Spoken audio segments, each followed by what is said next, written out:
আমাকে পরিচালিত করো, বলেন সুবহানাল্লাহ। তাহলে আল্লাহ তাআলা তার কোনো লয় নাই, ক্ষয় নাই, তিনি মহাজ্ঞানী, তার জ্ঞান সবকিছুকে পরিবেষ্টন করে রেখেছে। সমগ্র সৃষ্টি জগৎ তার নখ দর্পণে রয়েছে, তিনি সর্বত্র রয়েছেন, মানুষের গোপন ও প্রকাশ্য সবকিছুই তিনি জানেন। তিনি মহান, তিনি অত্যন্ত অসীম, দয়াময়, করুণাময়, তার মতন আর কেউই কি নাই। এই জন্য আল্লাহ সুবহানাহু ওয়া তাআলার পরিচয় তুলে ধরেছেন এই সূরার ভিতরে। আল্লাহ তাআলা বলেন, কুল হুয়াল্লাহু আহাদ, হে রাসূল বলুন তিনি আল্লাহ একক। উলুহিয়াত, রুবুবিয়াত ও আসমা ও সিফাত এই সকল ক্ষেত্রে তার কোনো শরীক নেই। তিনি একক, তার সাদৃশ্য কোনো বস্তু নেই এবং তার রাজত্বে কোনো অংশীদারও নেই। সবাই তার মুখাপেক্ষী, আপন আপন প্রয়োজন তার কাছে চায়। তিনি স্বীয় গুণাবলীতে পরিপূর্ণ, বলেন সুবহানাল্লাহ। আল্লাহর কোনো প্রয়োজন নাই, সকলের পেট আছে, পকেট আছে। এজন্য জাতির চাহিদা মিটাইবো কিভাবে? নিজের চাহিদাই তো কি হয় না, পূরণ হয় না। এজন্য যত লেকচার আর বক্তৃতা দিক না কেন, নির্বাচনের আগে যত হুঙ্কার ছাড়ুক, আপনার বিজয় হইলে তখন ওই নিজের পেট আর পকেট সামলাইতে যাইয়া জাতির খবর নেওয়ার সুযোগ হয় না। আল্লাহ সুবহানাহু ওয়া তাআলা এমন সত্তা, যার পেট আর পকেট নাই, যার নিজের কোনো কিছুর প্রয়োজন নাই, বরং তিনি সমগ্র জাতি, সমগ্র সৃষ্টি সকলের প্রয়োজন তিনি কি করেন? নিবারণ করেন, বলেন সুবহানাল্লাহ। সকলের প্রয়োজন মিটান। তো আমি আপনাদের সম্মুখে সূরাতুল ইখলাস, একটি 4 আয়াত বিশিষ্ট ছোট সূরা।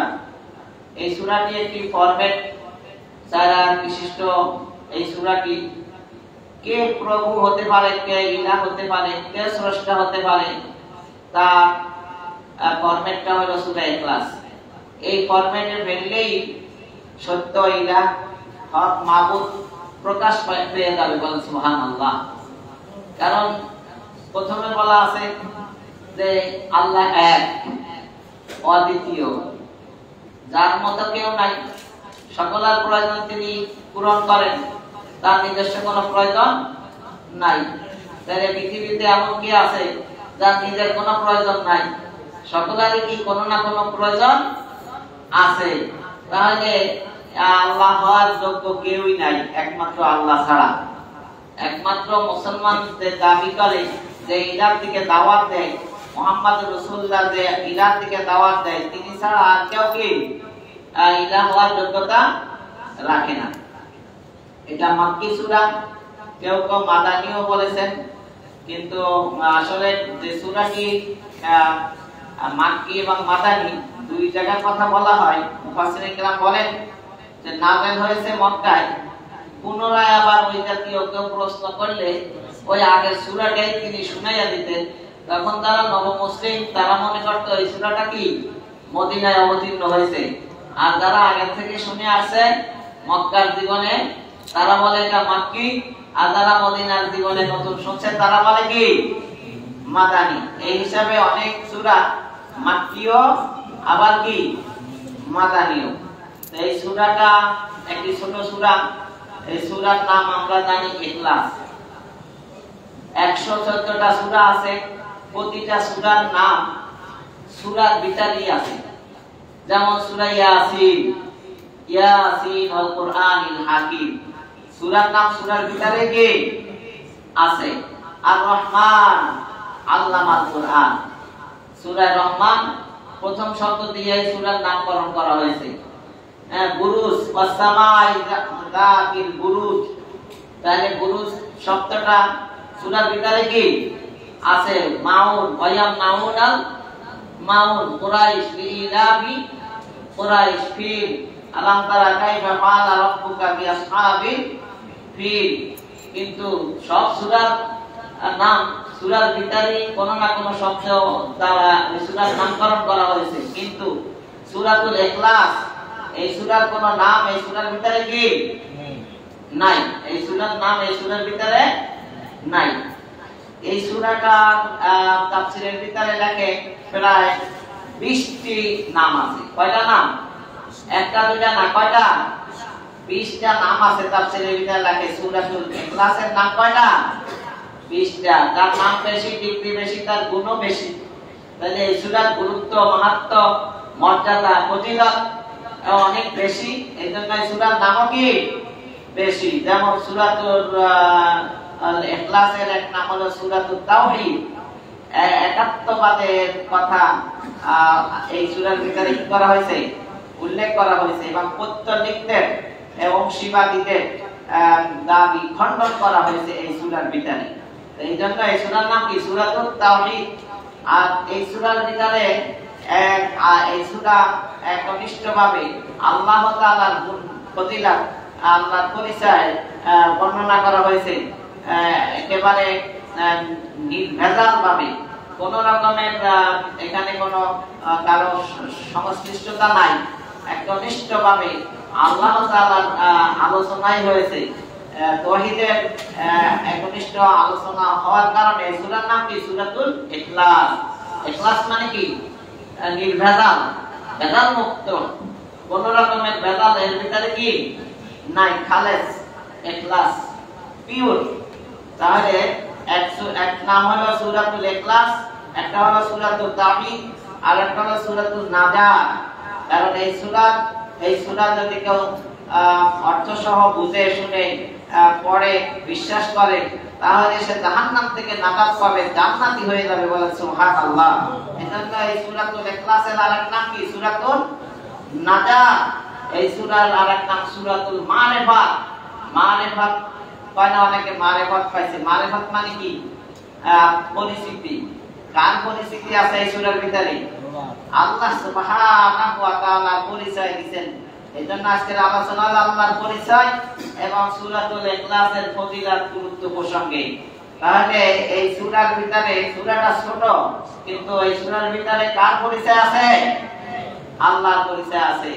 যারা মারিফাতপন্থী, তারা পথ মাইরা বসে রয়েছে, আল্লাহর পরিচয় তাদের কাছে কি নাই। তারা আল্লাহর একটা রাসূল ইবাদত, আল্লাহর একটা বড় হুকুম, সালাত ও ওয়াক্ত কি করে না, আদায় করে না। এরা মারিফাতের দাবিদার। এরা কোরআন মতে চলে। কোরআনে বলছে লা তাকরাবুস সালাত, তোমরা নামাজের কাছেও যাইও না। এরা নামাজের কাছেও যায় না। কিন্তু এর পরেতে বলছে আনতুম সুকারা, নেশাগ্রস্ত অবস্থায়, ওইটা আর পড়ে না। কারণ আসলে তারা সবসময় নেশাগ্রস্ত অবস্থায় থাকে, তাই নামাজ পড়বে কোন সময়?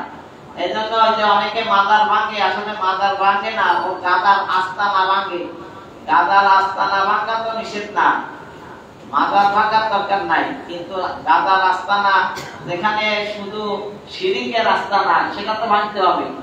তো এই সূরাতুল ইখলাসের আরেক নাম কি? সূরাতুল মারিফাত। আরেকটা নাম হলো সূরাতুস সামাদ। সূরার ভিতরে একটা নাম আছে কি? দ্বিতীয় আয়াতে আল্লাহুস সামাদ। আল্লাহ তাআলার একটা সিফাত এই সূরার ভিতরে উল্লেখ করেছেন। কোরআন শরীফের অন্য জায়গার ভিতরে যখনই আল্লাহর সিফাত উল্লেখ করেছেন, দেখা যায় জোড়া জোড়া দুইটা কমপক্ষে উল্লেখ করেছেন। যেমন আজিজুন হাকীম, গফুরুর রহিম, আছে কি না? বিভিন্ন সূরার ভিতরে আল্লাহ তাআলা কি যখন গুণের কথা উল্লেখ করেছেন, তখন সামিউন আলিম, একটা নয়, পরপর কয়টা গুণের কথা উল্লেখ করেছেন? দুইটা। কিন্তু সূরাতুল ইখলাসের ভিতরে আল্লাহ একটা গুণ উল্লেখ করেছেন, আল্লাহুস সামাদ। আল্লাহকে যিনি সমাদ, তিনি হলেন আল্লাহ। এই সমাদের যে কত ব্যাখ্যা হতে পারে, এটা লিখে বলে শেষ করা যাবে না। সমাদ হইলেই সে আল্লাহ হতে পারবে। আর পৃথিবীর কোন সৃষ্টি সমাদ হইতেও পারবে না, আল্লাহ হওয়ার যোগ্যতা রাখবে না। তাই এই সূরার নাম সূরাতুস সামাদ, যার নিজের কোনো কিছুর প্রয়োজন নাই। শুধু নিজের অস্তিত্ব নিজে টিকাইয়া রাখে তা নয়, বরং সমগ্র সৃষ্টির অস্তিত্ব টিকাইয়া রাখার জন্য যত প্রয়োজন আছে সব মিজান যিনি, তার নাম সামাদ। নিজের প্রয়োজন নিজেকে নিজে কায়েম রাখেন, নিজের অস্তিত্ব নিজে টিকাইয়া রাখেন কারো সহযোগিতা ছাড়া, এবং সমগ্র সৃষ্টির প্রয়োজন পূরণ করে তাদেরকে বাঁচাইয়া রাখেন। তিনি হলেন কি? সমাজ। যত দেব দেবী পূজা করুক, এরা এক সময় নিজের প্রয়োজন নিজে মিটাইতে পারতো না। যে মূর্তিটা বানাইয়া রাখছে সেটাও পাথরের মুখাপেক্ষি, লাঠি ছোটার মুখাপেক্ষি, না হলে নিজের অস্তিত্ব নিজে টিকাইয়া রাখতে কি পারে না। আর আল্লাহ সমাদ, আল্লাহর কোনো কিছুর প্রয়োজন নাই। এই সূরার আরেক নাম সূরাতুন নূর। নূর, আল্লাহ নূরুস সামাওয়াতি ওয়াল আরদ। আল্লাহ হলেন আসমান জমিনের নূর। এই নূর মানে এই নূরের মালিক হলো কে? আল্লাহ। কাফের আর মুমিন, বেঈমান আর ঈমানদারের মধ্যে পার্থক্য হলো একটা বাংলায় র শব্দ, র বর্ণের পার্থক্য। যারা বলে সূর্য আল্লাহ, সূর্য আল্লাহ, তারা তো শিরিক করলো। কিন্তু মুমিন বলেন যে না, সূর্য আল্লাহ না, সূর্য আল্লাহর সৃষ্টি। তাহলে এখানে একটা র ব্যবহার করা হয়েছে। তাহলে ওরা র ছাড়া বলে, আমরা কি র যুক্ত করে বলি। ওরা মনে করে গড ইজ পাওয়ার, শক্তিটাই হলো আল্লাহ। আর আমরা বলি আন্নাল কুওয়াতা লিল্লাহি জামিআ, সমগ্র সৃষ্টির যত শক্তি আছে, সমগ্র মানে শক্তি, সমস্ত শক্তির মালিক একমাত্র কে? আন্নাল কুওয়াতা, সকল পাওয়ার, ক্ষমতা কার? আল্লাহ। তাহলে ক্ষমতাই আল্লাহ না, বরং ক্ষমতাটা আল্লাহ। ক্ষমতাটা কার? আল্লাহ। এই সূরাতুল ইখলাসের আরেকটা নাম হলো সূরাতুল ঈমান। ঈমান আনতে হলে আল্লাহকে কিভাবে বিশ্বাস স্থাপন করতে হবে? আপনার মন মতো আল্লাহকে মানলে হবে না। ইহুদিরাও আল্লাহকে মানে, কিন্তু আল্লাহর একটা অস্তিত্ব মনে করে। তাহলে আপনার পৌত্তলিকেরা, মুশরিকেরাও আল্লাহ মানে, আসমানের সৃষ্টিকর্তাকে আল্লাহ মানে, জমিনের সৃষ্টিকর্তাকে আল্লাহ মানে, এরপরেও তারা আল্লাহর সাথে অংশীদার সাব্যস্ত করে। তাহলে আপনার মতে করে ঈমান আনলে ঈমান হবে না, বরং এই সূরাতুল ইখলাসে 4 আয়াত বিশিষ্ট এই ফরম্যাটে ফেলে আপনাকে ঈমানে আনতে হবে। অর্থাৎ ঈমান হতে হবে সূরা ইখলাসের মোতাবেক ঈমান থাকতে হবে। তাহলে এই জন্য ঈমানের মাপকাঠি আল্লাহর প্রতি বিশ্বাস স্থাপনের জন্য যেটা নির্ধারণ করা হয়েছে সেটার নাম কি? সূরাতুল ঈমান, মানে সূরাতুল ইখলাস। মানে সুবহানাল্লাহ। তাহলে সূরার 20টা নাম আছে। সূরাতুল ইখলাসের নাম কয়টা? 20টা। এখানে কয়েকটা বলা হলো, প্রায় 7টা বলছি, তো আরো অনেক আছে। তো আমার আলোচনা তো আল্লাহর পরিচয় এবং সূরাতুল ইখলাসের গুরুত্ব, ফজিলত প্রসঙ্গে। তো প্রথমত আমরা নাম সম্পর্কে কিছু আলোচনা করলাম। এরপরে আসি আমরা এই সূরার শানে নজুল। শানে নজুল মানে কোন প্রেক্ষাপটে এই সূরাটা অবতীর্ণ হয়েছে, কোন ঘটনার পরিপ্রেক্ষিতে এই সূরাতুল ইখলাস আল্লাহ নাযিল করছেন, এই ঘটনাকেই বলা হয় শানে নজুল, অবতরণের কারণ, শান। তো তিরমিজি শরীফের ভিতরে আপনার হাদিসে আসছে যে মক্কার মুশরিকেরা এরা আপনার আল্লাহ রাসূল সাল্লাল্লাহু আলাইহি সাল্লামের কাছে প্রশ্ন করলো যে আপনি যে ইলার দিকে দাওয়াত দেন, সেই ইলার বংশ পরিচয় কি? এর আগে আপনাদের একটু অন্য সূরার সাথে সংযোগ প্রসঙ্গে আলোচনা করি। সেটা হলো সূরা ইখলাসের আগে সূরার নাম কি? সূরা লাহাব। তার আগেরটার নাম নাসর, তার আগেরটার নাম কাফিরুন। তো কাফিরুনের ভিতরে কি বলছিল তারা? যে আসেন, আমাদেরও মাবুদের কিছু ইবাদত আপনি করেন, আপনার মাবুদের ইবাদত আমরা করব। তখন আল্লাহ রাসূল কি বলছিলেন? এই সূরা কাফিরুন নাযিল করে আল্লাহ জানাই দিলেন যে আপনি বলে দিন, কুল ইয়া আইয়ুহাল কাফিরুন লা আ'বুদু মা তা'বুদুন। তোমরা তার ইবাদত করো, আমি তার ইবাদত করি না। আমি তার ইবাদত করি, তোমরা তার ইবাদত করো না। তো এখন তাদের জিজ্ঞাসা করার বিষয় যে আচ্ছা আমরা যে মাবুদের ইবাদত করি আপনি সেই মাবুদের ইবাদত করেন না, আপনি যে মাবুদের ইবাদত করেন আমরা সেই মাবুদের ইবাদত করি না, তাহলে আপনার মাবুদের বংশ পরিচয়টা কি? এটা জিজ্ঞাসা করার দরকার আছে কি নাই? তাদের প্রশ্নের উত্তর হয় কি হয় না? হয়। তো বলে আর পিছনের দুইটা সূরা, ওই দুইটা সূরার সাজেশ হলো যে আল্লাহ রাসূল শুনাইয়া দিলেন ষষ্ঠ আয়াতে, লাকুম দীনুকুম ওয়ালিয়া দীন, তোমাদের কর্মের ফল তোমরা ভোগ করবা, আমার কর্মের ফল আমার জন্য। তাহলে তাদের কর্মের ফল কি? যেটা সূরা লাহাবের ভিতরে বলা আছে, তাব্বাত ইয়াদা আবি লাহাবিন ওয়া তাব্বা, তারপর মা আগনা আনহু মালুহু ওয়া মা কাসাব সায়াসলা নারান যাতা লাহাব ওয়া আমরাতুহু। আছে কিনা ধ্বংসের কথা? তাদের কর্মের ফল হলো কি? ধ্বংস। আর মুহাম্মদ সাল্লাল্লাহু আলাইহি সাল্লামের কর্মের ফল হলো ইযা জা নাসরুল্লাহি ওয়াল ফাত, আল্লাহর পক্ষ থেকে সাহায্য আসবে, মক্কা বিজয় হবে। দুনিয়ার ফলাফল তো দেখলেনি, আখিরাতের ফলাফল তো রয়েছেই, কি? জান্নাত। বলেন সুবহানাল্লাহ। তাদের ফলাফল জাহান্নাম, আর মুমিন মুসলমানের ফলাফল কি? জান্নাত। তাহলে মক্কার কাফিররা মুশরিকেরা প্রশ্ন করলো যে হে মুহাম্মদ, তোমার রবের বা তুমি যে ইলাহর দিকে দাওয়াত দাও, কুলু লা ইলাহা ইল্লাল্লাহ তুফলিহুন, তুমি যে ইলাহর দিকে দাওয়াত দাও সেই ইলাহর বংশ পরিচয় কি? এবং তাফসীরের কিতাবে তাফসীরে কুরতুবী এবং তাবরানীর ভিতরে আসছে আপনার মক্কা মদিনার ইহুদিরাও, খাইবারের ইহুদিরাও প্রশ্ন করেছিল যে তোমার তারা ইহুদিরা আল্লাহ মানে কিন্তু আল্লাহর অস্তিত্ব স্বীকার করে, এজন্য মনে করছেন যেহেতু আল্লাহর অস্তিত্ব আছে তাহলে আল্লাহরে কি দিয়া বানাইছে? প্রত্যেকটা জিনিস তো কোনো না কোনো জিনিস দিয়া বানাইতে হয়। যেমন ফেরেশতা কি দিয়া বানাইছে? নূর দিয়া। কি দিয়া? নূর দিয়া। শয়তানকে কি দিয়া বানাইছে? আগুন দিয়া। আদম আলাইহিস সালামকে মাটি দিয়া, পচা মাটি দিয়া বানাইছে। এরকম পানি বানাইছে কি? মাটি বানাইছে পানির ফেনা দিয়া। এই যে বাষ্প বা ধোঁয়া দিয়া বানাইছে আসমান। তাহলে প্রত্যেকটা জিনিস কোনো না কোনো জিনিস দিয়া বানায়। এই জন্য তারা প্রশ্ন করলো যেহেতু আল্লাহর অস্তিত্ব আছে তাহলে আল্লাহরে কি দিয়া বানাইছে? স্বর্ণ দিয়া, না রূপা দিয়া, না পিতল দিয়া, না তামা দিয়া, না পাথর দিয়া, না কাঠ দিয়া, কি দিয়া বানাইছে? এই প্রশ্ন। তাহলে আপনার সামনে নজর একটা না দুইটা? এক মক্কার মুশরিকেরা প্রশ্ন করলো তোমার রবের পরিচয় দাও, তার বাবাকে, তার বংশ অনুক্রম ধারা বর্ণনা করো, তার বাবাকে, তার দাদাকে, তার বংশ বিস্তার কিভাবে হইল এটার বর্ণনা দাও। আর ইহুদিদের পক্ষ থেকে প্রশ্ন ছিল কি দিয়ে বানাইছে, কিসের তৈরি তোমার ইলা? তাহলে কয় ধরনের প্রশ্নের উত্তরে এই সূরাতুল ইখলাস নাযিল হয়েছে?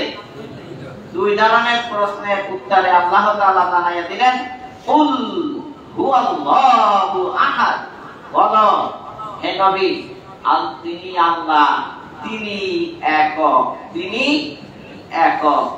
তারে আবার কি দিয়ে বানাইবো? তাহলে যে জিনিস দিয়ে বানাইবো সেই জিনিস আগে আইবো না আল্লাহ আগে আইবো? বলেন তো কেমনে আল্লাহ আগে? আপনি আল্লাহকে যদি লোহা দিয়ে বানান তাহলে আগে লোহা বানাইতে হবে না? আল্লাহকে যদি স্বর্ণ দিয়ে বানান তাহলে আগে স্বর্ণ তৈরি করতে হবে না? আল্লাহকে যদি আপনি কাঠ দিয়ে বানান তাহলে আল্লাহর অস্তিত্ব আগে না কাঠের অস্তিত্ব আগে? তাহলে আল্লাহ আগে আসছে না কাঠ আগে আসে? তাহলে কি কাঠই তো আল্লাহ হয়ে যাবে, তখন আর আল্লাহ না থাকবো? এই তো শিরিক করা শুরু করে দিবেন। তাহলে বলো আল্লাহ একক, একক। এটা আর কোনো কিছু দিয়ে বানাইতে হয় না। যেমন এই মিম্বারটা বানাইতে হলে কাঠের অনেকগুলো টুকরা লাগে, একটা বয়া, একটা ধরনী, আপনার এখানে বান্ডিশ আছে, তারপরে প্লাগ আছে, কত কিছু আছে। আর একক হলে সেখানে আর কিছুই নাই, আল্লাহ একক। বলেন সুবহানাল্লাহ। তাহলে এই সূরার শানে নজুল আপনারা জানতে পারলেন। এরপরে আসেন এই সূরার ফজিলত। হযরত আনাস রাদিয়াল্লাহু তাআলা আনহু থেকে বর্ণিত হাদিস, এটা আপনার তাফসীর ইবনে কাসিরের ভিতরে আসছে। আপনার এক সাহাবী তিনি বলতেছেন যে হুজুর আমি সূরা ইখলাসকে ভালোবাসি। সূরা ইখলাসকে কি করি?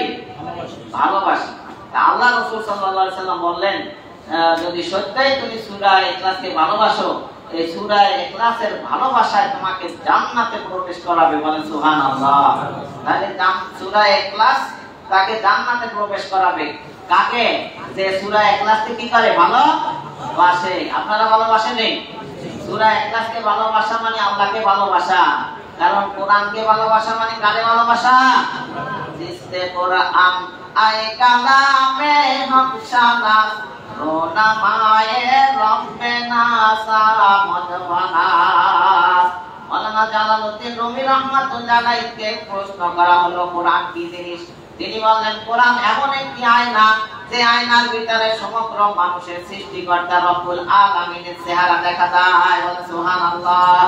তাহলে সূরা ইখলাস পাঠ করলে আল্লাহর পরিচয় পাওয়া যায়, আল্লাহ সম্পর্কে জানতে পারা যায়। তাহলে এটা একটা আয়না, যে আয়নার ভিতরে স্বয়ং আল্লাহ রব্বুল আলামিনের ছবি দেখা যায়। ফুলের ভিতরে যেমন ঘ্রাণ লুকাইয়া থাকে, ঠিক কোরআনের ভিতরে লাইনে লাইনে অক্ষরে অক্ষরে শব্দে শব্দে কে লুকাই আছে? আল্লাহ লুকাই আছে। এজন্য কোরআনকে সুমা খাওয়া মানে স্বয়ং আল্লাহকে আদর করা, বলেন সুবহানাল্লাহ। তাহলে কোরআনকে ইজ্জত দেওয়া মানে কাকে ইজ্জত দেওয়া? আল্লাহকে ইজ্জত দেওয়া। তাহলে কোরআনকে ভালোবাসা। সূরা ইখলাসকে ভালোবাসলে আল্লাহর নবী বলেন যে তোমাকে এই ভালোবাসায় জান্নাতে পৌঁছাইয়া দিবে, বলেন সুবহানাল্লাহ। তারপর আরো ফজিলত আছে। হযরত আবু হুরায়রা রাদিয়াল্লাহু তাআলা আনহু বর্ণনা করেন, এটা মুসলিম শরীফ এবং তিরমিজি শরীফের হাদিস। আল্লাহ রাসূল বলেন তোমরা একত্রিত হও, আমি তোমাদের কোরআনের 3 ভাগের 1 ভাগ 1/3 শুনাইয়া দিব। যারা পারছে সকলে আল্লাহ রাসূলের কাছে একত্রিত হইছে। আল্লাহ রাসূল সাল্লাল্লাহু আলাইহি ওয়াসাল্লাম সূরাতুল ইখলাস পাঠ করে বললেন, এই সূরাটি পাঠ করলে 1/3 কোরআনের 3 ভাগের 1 ভাগ 10 পারা কোরআন শরীফের সওয়াব পাওয়া যাবে, বলেন সুবহানাল্লাহ। তাহলে আমরা এই সওয়াবটা অর্জন করি। পড়েন সবাই, আউযু বিল্লাহি মিনাশ শাইতানির রাজীম, বিসমিল্লাহির রহমানির রহিম, কুল হুয়াল্লাহু আহাদ, আল্লাহুস সামাদ, লাম ইয়ালিদ ওয়া লাম ইউলাদ ওয়া লাম ইয়াকুল লাহু কুফুয়ান আহাদ। আল্লাহর নবীর ভাষা অনুযায়ী 10 পারা কোরআন পড়া সওয়াব আমাদের আমলনামায় একত্রিত হয়ে গেছে, বলেন সুবহানাল্লাহ। আমার পড়ি কুল হুয়াল্লাহু আহাদ, আল্লাহুস সামাদ, লাম ইয়ালিদ ওয়া লাম ইউলাদ ওয়া লাম ইয়াকুল লাহু কুফুয়ান আহাদ। 20 পারা কোরআন পাঠের সওয়াব আমলনামায় এসে গেছে। আরেকবার পড়ি কুল হুয়াল্লাহু আহাদ, আল্লাহুস সামাদ, লাম ইয়ালিদ ওয়া লাম ইউলাদ ওয়া লাম ইয়াকুল লাহু কুফুয়ান আহাদ। তাহলে কয় পারা কোরআন শরীফের সওয়াব পাইলাম? 30 পারা। তাহলে সময় কতটুকু লাগবে? অল্প একটু। সাহাবায়ে কেরাম হাতে কাজ করত, মুখে কোরআন তেলাওয়াত করত। আমরাও পারি কি পারি না? আমরা ওঠা বসায় চলাফেরায় সূরা ইখলাস বেশি বেশি করতে পারি, তাহলে আমাদের সওয়াব পরকালে অনেক সওয়াব পাবো, বলেন সুবহানাল্লাহ। আবু দাউদ, তিরমিজি শরীফ, নাসাই শরীফের ভিতরে হাদিস আসছে। আল্লাহ রাসূল সাল্লাল্লাহু আলাইহি সাল্লাম বলেন, যেটা তাফসীর ইবনে কাসিরের ভিতরে আসছে, যে ব্যক্তি সকাল বিকাল সূরা ইখলাস, ফালাক, নাস, কয়টা সূরা হলো? 3টা। সূরা ইখলাস মানে কুল হুয়াল্লাহু আহাদ, কুল হুয়াল্লাহ সূরা, কুল আউযু বিল ফালাক, কুল আউযু বিরাব্বিন নাস, এই 3টা সূরা যে সকাল বিকাল পাঠ করবে, আল্লাহ সুবহানাহু ওয়া তাআলা তাকে বিপদ আপদ থেকে, বালা মুসিবত থেকে ইবাদত করবেন, বাঁচাইয়া রাখবেন, বলেন সুবহানাল্লাহ। তো আমরা ফজরের পরে ইচ্ছা করলে এই 3টা সূরা পড়তে পারি, এবং মাগরিবের পরেও কি এই 3টা সূরা আমরা তেলাওয়াত করতে পারি। ইবনে কাসির, তাফসীর ইবনে কাসিরের ভিতরে আছে, উকবা ইবনে আমির রাদিয়াল্লাহু তাআলা আনহুর বর্ণনায় আল্লাহ রাসূল সাল্লাল্লাহু আলাইহি সাল্লাম বলেন যে এমন একটি সূরা, যে সূরা তাওরাতের ভিতরেও ছিল, ইনজিলের ভিতরেও ছিল। মুসা আলাইহিস সালামের উপরে অবতীর্ণ যে আসমানি কিতাব, তার নাম কি? তাওরাত। আর ঈসা আলাইহিস সালামের উপরে অবতীর্ণ আসমানি কিতাবের নাম কি? ইনজিল। আর মুহাম্মদ রাসূলুল্লাহ সাল্লাল্লাহু আলাইহি সাল্লামের উপরে অবতীর্ণ কিতাবের নাম কি? কোরআন। তাহলে এমন একটি সূরা তোমাদেরকে আমি বলি, যে সূরাটি তাওরাত কিতাবেও ছিল, ইনজিলেও ছিল এবং কোরআনেও আছে। তোমরা নিদ্রার পূর্বে এই সূরা পাঠ করবে। এই সূরা কখনো ছাড়বে না। ঘুমের আগে এই সূরা পাঠ করার নির্দেশ দেওয়া হয়েছে। কাকে? উকবা ইবনে আমেরকে। তিনি বলেন এই কথা শোনার পর থেকে আমি আর কখনো কি দিতাম না, এই আমল ছাড়তাম না। তার মানে প্রতিদিন শোয়ার সময় কি করবেন? এই তিনটা সূরা, তিনটা, একটা না শুধু সূরা ইখলাস না, তিনটা সূরাই ছিল। কোনটা? সূরা ইখলাস, ফালাক, নাস। এই তিনটা সূরা সূরা তাওরাতে এবং ইনজিল এবং কোরআনে ছিল। তোমরা ঘুমানোর নিদ্রা যাওয়ার পূর্বে এই সূরা তেলাওয়াত না করে ঘুমাবে না। তাহলে উকবা ইবনে আমের বলেন আমি এই কথা শোনার পর থেকে আর কখনো এই আমল ছাড়তাম না। এটা একটা ফজিলত। প্রায় 4টা ফজিলতের কথা আপনারা শুনলেন। আর একটা ফজিলত যেটা বুখারী শরীফ, আবু দাউদ শরীফ এবং তিরমিজি শরীফের ভিতরে আছে যে আল্লাহ রাসূল সাল্লাল্লাহু আলাইহি সাল্লামের নিয়মিত আমল ছিল। আয়েশা সিদ্দিকা রাদিয়াল্লাহু তাআলা আনহা বলেন আল্লাহ রাসূল সাল্লাল্লাহু আলাইহি সাল্লাম শোয়ার আগে বিছানায় বসে তিনি এই তিনটা সূরা পাঠ করে হাতের দুই হাতের তালুতে ফু দিয়া সমস্ত শরীর মুছে দিতেন। কি এটা আল্লাহ রাসূলের নিয়মিত কি ছিল? আমল ছিল। তাহলে আপনি সুন্নাহ হিসাবে ঘুমানোর আগে তিনটা সূরা পড়ে ঘুমাইতে পারেন। এটা কি একটা সুন্নাহ? মান তামাসসাকা বিসুন্নাতি ইনদা ফাসাদি উম্মতি ফালাহু আজরু মিয়াতু শাহীদ। কেউ যদি উম্মতের ক্রান্তি লগ্নে আল্লাহর নবীর একটি সুন্নাতকে জীবিত করে, আল্লাহ রাসূল সাল্লাল্লাহু আলাইহি ওয়াসাল্লাম বলেন তার আমলনামায় 100 শহীদের সওয়াব লেখা হবে। বলেন সুবহানাল্লাহ। সবাই তো মোবাইল টিপতে ঘুমাইয়া যান, সূরা পড়ার সময় কই? তাই এটা এখন সুন্নাত মরা সুন্নাত হয়ে গেছে। এটা এখন আর তিনটা সুন্নাত নাই। এই যে মরা সুন্নাতকে চিন্তা করলে 100 শহীদের কি পাবেন? সওয়াব পাবেন।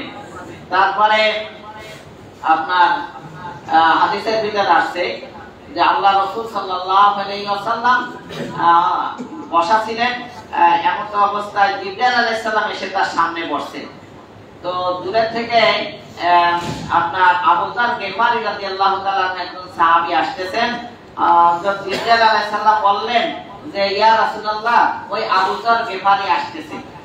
তা আল্লাহ রাসূল সাল্লাল্লাহু আলাইহি সাল্লাম বললেন ভাই জিবরাইল, তুমি তো ফেরেশতা, তুমি তো মানুষ নয়, তুমি আবু যর গিফারিকে চিনলা কিভাবে? তার নাম জানলা কিভাবে? ভাই আবু যর গিফারি রে শুধু আমি জিবরাইল চিনি তা নয়, আসমানের অসংখ্য অগণিত ফেরেশতা আবু যর গিফারি রে চিনে। বলেন সুবহানাল্লাহ। কারণ তার মর্যাদা শুধু দুনিয়ায় নয়, ফেরেশতাদের ভিতরেও তার সম্মান অনেক বেশি। বলেন সুবহানাল্লাহ। আল্লাহ রাসূল সাল্লাল্লাহু আলাইহি সাল্লাম বললেন ভাই জিবরাইল, আবু যর গিফারির এত সম্মান মর্যাদা হলো কিভাবে? তখন তিনি বললেন আবু যর গিফারি উঠতে বসতে চলতে ফিরতে সূরা ইখলাস পাঠ করে। সুবহানাল্লাহ। তাহলে আবু যর গিফারির নাম জিবরাইল ফেরেশতা জানে কিসের কারণে? সূরা ইখলাসের কারণে। কারণ সূরা ইখলাস পাঠ করলে তার সওয়াব লেখার জন্য প্রতিযোগিতা শুরু করে দেন ফেরেশতারা। বলেন সুবহানাল্লাহ।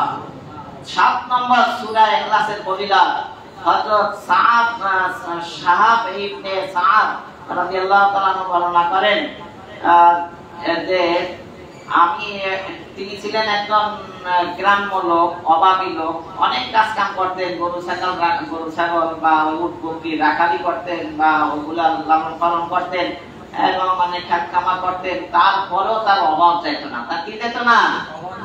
অভাব চাইতো না। এরপরে আল্লাহ রাসূলের দরবারে আসছে, হুজুর আমার তো অভাব যাচ্ছে না, আমার আয় বরকত নাই, একটা আমল বাতলায় দেন বা আমি কি করতে পারি? আল্লাহ রাসূল বললেন তুমি টেনশন করো না, আমি তোমার একটা আমল দিচ্ছি। সেই আমলটা হলো যখন তুমি বাসায় ঢুকবে, ঢোকার আগে সালাম দিবে পরিবারদেরকে, আসসালামু আলাইকা বা আসসালামু আলাইকুম ওয়া রাহমাতুল্লাহ। আর যদি ঘরে তালা মারা থাকে, হেনা বেড়াইতে যায়, তখন তুমি নিজে সালাম দিবে, আসসালামু আলাইনা ওয়া আলা ইবাদিল্লাহিস সালিহিন। আর এই সূরা ইখলাস পাঠ করবা। বলেন সুবহানাল্লাহ। সে এই সূরা ইখলাসের আমল শুরু করে দিল, কিছুদিন পরে তার আয় রোজগারে বরকত দেওয়া শুরু হয়েছে। তার নিজের ফ্যামিলি না, শুধু পাড়া প্রতিবেশীরা সহ তার সম্পদ দ্বারা উপকৃত হয়েছে। বলেন সুবহানাল্লাহ। আপনাদের যাদের কাস্টমার নাই, দোকানে বেচা বিক্রি নাই, তো বসে থেকে লাভ কি? সূরা ইখলাস পাঠ করতে থাকবেন, ইনশাআল্লাহ আপনাদের ব্যবসা বাণিজ্যে বরকত দিবেন কে? আল্লাহ সুবহানাহু ওয়া তাআলা। সূরা ইখলাসের এই ফজিলত কোটি টাকা দিলে এই আমলের সংবাদ কেউ দিবে না, একমাত্র তাফসীর করার কারণে আজকে আপনারা জানতে পারলেন। এত বছর জানছিলেন, আজকে জানতে পারলেন। দুনিয়ার আমল সহজ। ঘরে ঢোকার সময় সালাম দিবেন আর ঘরের দরজায় দাঁড়িয়ে সূরা ইখলাস পাঠ করবেন। সূরা ইখলাস পাঠ করিয়া ঢুকবেন। দোকান খুলতে আসবেন, শাটার খোলার আগে সূরা ইখলাস পাঠ করে দিবেন। একবার, দুইবার, তিনবার, তিনবারই পড়েন। একবারের কথা বলছে হাদিসে, তিনবার পড়লে সওয়াব হয়ে গেল, আমলে কি হয়ে গেল? আমল হয়ে গেল। আমি ওই যে মুন্সিগঞ্জে থাকতে মাদ্রাসার বার্ষিক সভা হয় না, জলসা, এক হুজুরে ঢাকা থেকে নিয়েছে। হুজুরে করছে কি, সবাই বসায় রাখছে। তো আমি একবারে যতক্ষণ ওয়াজ করি এতক্ষণ বসে থাকতে হবে, যাওয়ার সময় একটা আমল দিব, আপনারা দড়ি হয়ে যাবেন। সবাই দড়ি হওয়ার আমল জন্য বসে আছে। হুজুরে ইচ্ছা মতো ওয়াজ করিয়া লাস্টে কয়, ঘরে ঢোকার আগে সূরা ইখলাস পাঠ করবেন। বলেন সুবহানাল্লাহ। তো আজকে আপনারা একটা গোপন আমল পাইলেন, সূরা ইখলাসের আমল। কি ধনী বানানোর ক্ষমতা আপনার আছে না নাই? আছে। তাহলে মুসলমানের টেনশন কিসে?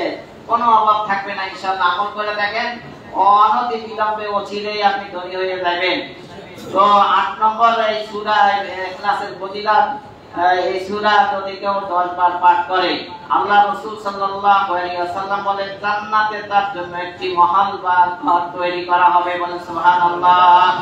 এই কথা শোনার পরে ওমর ফারুক রাদিয়াল্লাহু তাআলা আল্লাহ রাসূল সাল্লাল্লাহু আলাইহি ওয়াসাল্লামকে বলেন, ওগো আল্লাহর রাসূল, তাহলে তো জান্নাতে আমাদের অনেকের অনেক বেশি বেশি মহল হবে। এই কথা শুনে আল্লাহর রাসূল বলেন, আল্লাহর রহমত ও দাম তার চেয়েও বেশি। ওমর, তুমি যে পরিমাণ ধারণা আইডিয়া করছো, তার চাইতেও আল্লাহর রহমত আর দামের পরিমাণ কি বেশি। তুমি যে পরিমাণ সূরা ইখলাস পাঠ করিয়া 10 বার পাঠ করলে একটা মহল, 10 বার পাঠ করলে একটা মহল, এইভাবে হিসাব করিয়া যে কয়টা মহলের আশা করো, আইডিয়া করো, তার চাইতে আল্লাহর দান আর রহমতের পরিমাণ কি আরো বেশি। এরপরে আপনার 9 নম্বর ফজিলত সূরাতুল ইখলাসে, যেটা তিরমিজি এবং নাসাই শরীফের ভিতরে আছে। হযরত আবু হুরায়রা রাদিয়াল্লাহু তাআলা আনহু বলেন, এক ব্যক্তি আল্লাহ রাসূল সাল্লাল্লাহু আলাইহি ওয়াসাল্লামের সামনে সূরা ইখলাস পাঠ করছে। কি করছে? সূরা ইখলাস পাঠ করছে। কার সামনে? কে পাঠ করলো? জনক সাহাবী। তো পাঠ করার পরে তার সাথে রাসূল সাল্লাল্লাহু আলাইহি ওয়াসাল্লামের সাথে কে ছিল? আবু হুরায়রা। তো আল্লাহ রাসূল বলেন, ওয়াজি হয়ে গেছে। তো আবু হুরায়রা রাদিয়াল্লাহু তাআলা বলেন, কি ওয়াজি হইছে? তো আল্লাহ রাসূল বলেন, জান্নাত ওয়াজি হয়ে গেছে। বলেন সুবহানাল্লাহ। তিরমিজি এবং নাসাই শরীফের হাদিসে কি পাইলাম? যে সূরা ইখলাস পাঠ করলে কি ওয়াজি হয়ে যায়? জান্নাত ওয়াজি হয়ে যায়। 10 নম্বর ফজিলত, হযরত আনাস রাদিয়াল্লাহু তাআলা থেকে বর্ণিত। এই হাদিসটা আপনার তিরমিজি শরীফের ভিতরে আছে। কেউ যদি ঘুমাইতে যায় ডান কাত হইয়া শোয়া সুন্নাত, জানেন তো? নবীর প্রত্যেকটা সুন্নাত বিজ্ঞানসম্মত। যখন মানুষ ডান কাত হইয়া শোয়, তখন লিভারের উপরে খাবারের চাপ পড়ে না, হজম ভালো হয়, হজম প্রক্রিয়াটা কি হয়? ভালো হয়। এখানে ডাক্তার সাহেবেরও আছে।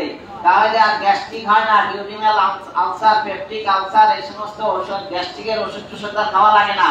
আমরা খাবারের সুন্নাহ পালন করি না, ঘুমের সুন্নাহ কি করি না?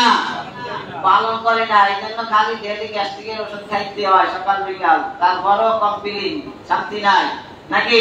আর আল্লাহ রাসূলের সুন্নাহ হলো শোয়ার সময় তুমি কি খাইবা? পেটেতে 3 ভাগ করে, 1 ভাগ পানি, 1 ভাগ খাবার, 1 ভাগ খালি রাখবা। আর শোয়ার সময় কোন দিকটা শুইবা? ডান কাত হইয়া শুইবা। তাহলে হজম ভালো হবে, লিভারের উপরে খাবারের চাপ পড়বে না। তাহলে ডান কাত হইয়া শোয়া, এটা কি সুন্নাত। তো ওই ডান কাত হইয়া শোয়ার সময় যদি কেউ 100 বার সূরা ইখলাস পাঠ করে, কয়বার? 100 বার, তাহলে আল্লাহ তাআলা কিয়ামতের দিন বলবেন, তুমি ডান দিক থেকে জান্নাতে চলে যাও। সুবহানাল্লাহ। অনেকে কয় ঘুম আসে না হুজুর, ওষুধ খেয়ে ঘুমাই। আপনার ওষুধ খাওয়া লাগবে না, সূরা ইখলাস পাঠ করতে থাকেন, এই 100 বার হয় কিনা। সকালে উঠে দেখবেন যে 10 বার হয়নি, এর আগে কি ঘুমাই গেছেন গা। আমল তো করবেন না, বাজে চিন্তা করতে থাকবেন আর এই পিটু পিট মারতে থাকবেন। সূরা পড়েন না, দুরুশরীফ পড়েন, করতে থাকেন না, দেখেন ঘুম আসে না না আসে। হ্যাঁ, মাদ্রাসার ছাত্রগত ট্যাবলেট পড়ি খাওয়া লাগে না, কারণ ওরা লেখাপড়া করে সেনাই দুর্বল হয়ে যায়, শুইতেই ঘুম আসে পড়ে। বিছনার অবস্থা যতই খারাপ হোক, ঘুমের কোনো সমস্যা হয় না। আর আপনারা আলিশান বিছনার উপরেও আপনাদের কি আসে না, ঘুম আসে না। আসবো কোত্থেকে? আমল নাই তো, দুশ্চিন্তায় ভুগতে আছেন, কে খাবে, কোত্থেকে খাবেন, কোথায়, মানে কে খাওয়াবে, বাজে চিন্তা করেন। আল্লাহ হলো রিজিক দাতা, বান্দা কেন ঘামায় মাথা, ক্ষুদ্র মাথায় ধরবে কি আর পাকে লাহিংসা। সুবহানাল্লাহ।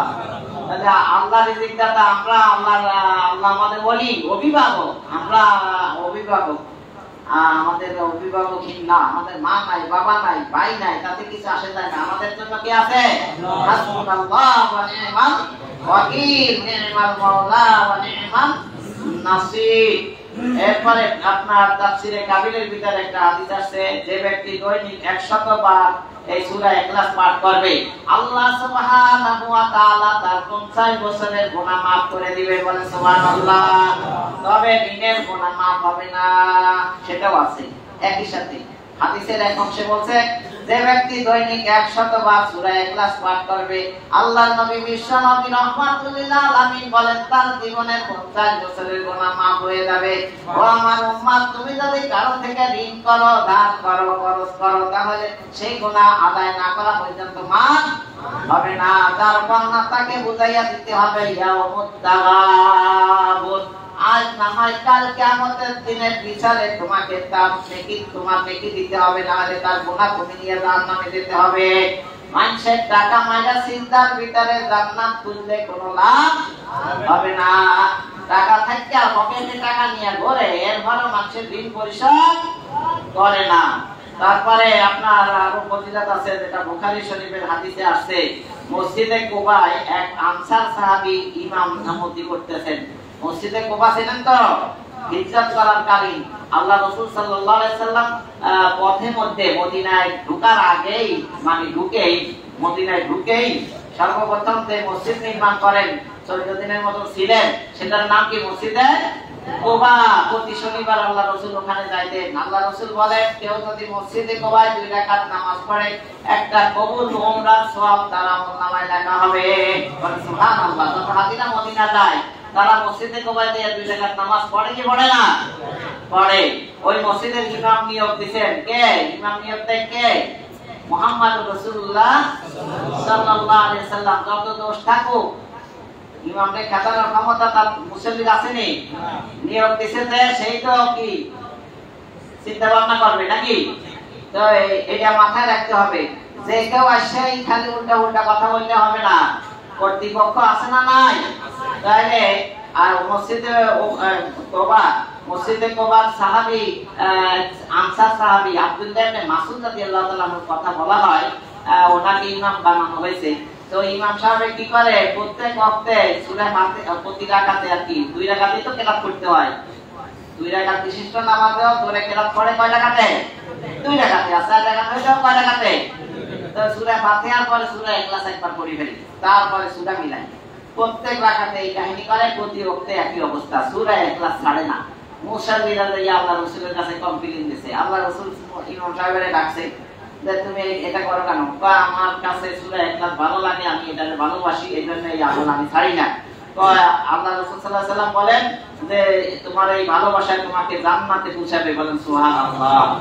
কি মানে অযৌক্তিক প্রশ্ন না যৌক্তিক প্রশ্ন ছিল?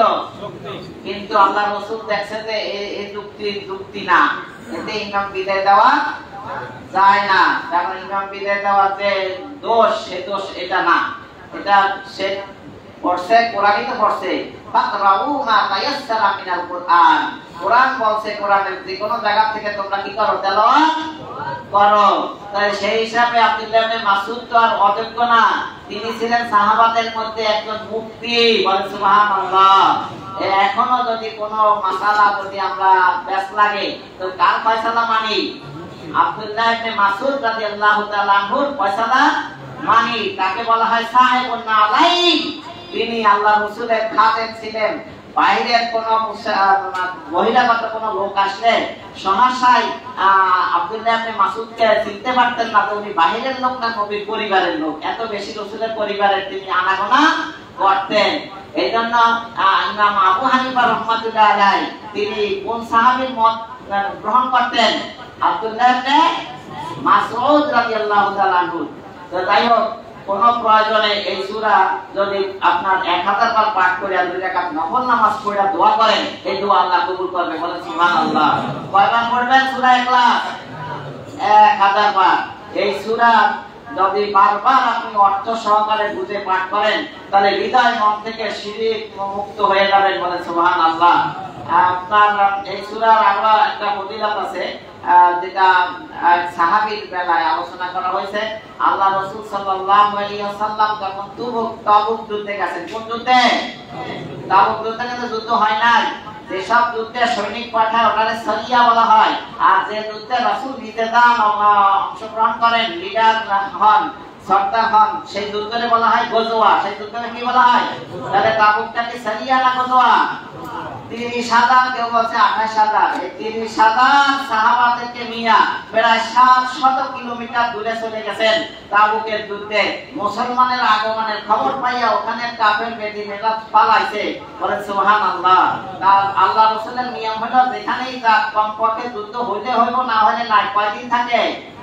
3 দিন সেখানে অবস্থান করেন। এমন তো অবস্থা জিবরাইল আলাইহিস সালাম কেউ বলছেন 70,000, কেউ বলছেন 1,40,000 ফেরেশতা নিয়ে উপস্থিত।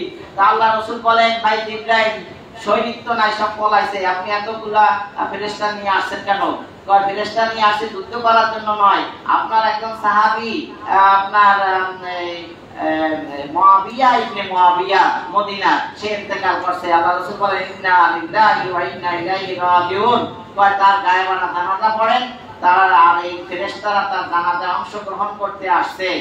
বলেন সুবহানাল্লাহ। কারো জানাজায় যদি এমপি মন্ত্রী আসে, কি পাওয়ার যা আমরা চিনি নাই। দেখছো লোকটা জানাজায় এমপি মন্ত্রী আইয়া বসছে। আর মুআবিয়া ইবনে মুআবিয়ার জানাজায় এমপি মন্ত্রী আইছে না, আসমানের ফেরেশতা জিবরাইল সহ আইছে। একজন দুইজন না, 1,40,000। কয়জন? আল্লাহ রাসূল বলেন, তো মুআবিয়ারে তো আমি দেখি না, তো কিভাবে? কয় জিবরাইল আলাইহিস সালাম পাখার আঘাতে পাহাড় পর্বত সরাইয়া মুআবিয়ার লাশকে আল্লাহ রাসূলের চোখের সামনে নিয়ে আসছে। বলেন সুবহানাল্লাহ। এবং আল্লাহ রাসূল বলেন যে তোমরা 2 কাতার হও, এক কাতারে 70,000 আর এক কাতারে 70,000। এবং সাহাবাদেরকে নিয়ে গায়েবানা জানাজা পড়লেন। জিজ্ঞাসা করলেন, আবু যার গিফারীর এত মর্যাদা কিসের কারণে?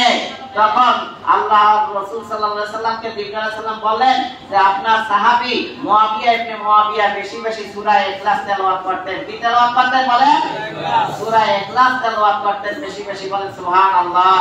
তাহলে আপনারা কি সূরা ইখলাস বেশি বেশি পড়তে রাজি আছেন না নাই? আগে যা করছেন তো করছেন, এখন থেকে কখনো আর জবান বন্ধ থাকবে না। হার হালাতে জবান জারি থাকবে, সূরা ইখলাস পড়তে থাকবে। চাই গাড়িতে থাকেন, চাই রিকশায় থাকেন, চাই দোকানে ঘরে থাকেন, চাই আপনি শোয়ার বিছানার উপরে থাকেন, সূরা ইখলাস পড়তে পড়তে সূরা ইখলাসের ভালোবাসা নিয়া আমরা কবরে হাসরে মিজানে পুরসিরাতে পার হইয়া জান্নাতে পৌঁছতে চাই। কি রাজি আছেন তো সবাই? ইনশাআল্লাহ আল্লাহ আমাদেরকে আমল করার তৌফিক দান করুন। এটা সূরা ইখলাসের ধারাবাহিক কাজ, কিছু থাকলে কোনো সমস্যা নাই, আগামী জুমা হবে ইনশাআল্লাহ। যারা সুন্নাত পড়েন সুন্নাত পড়েন, আমার আল্লাহ পালা।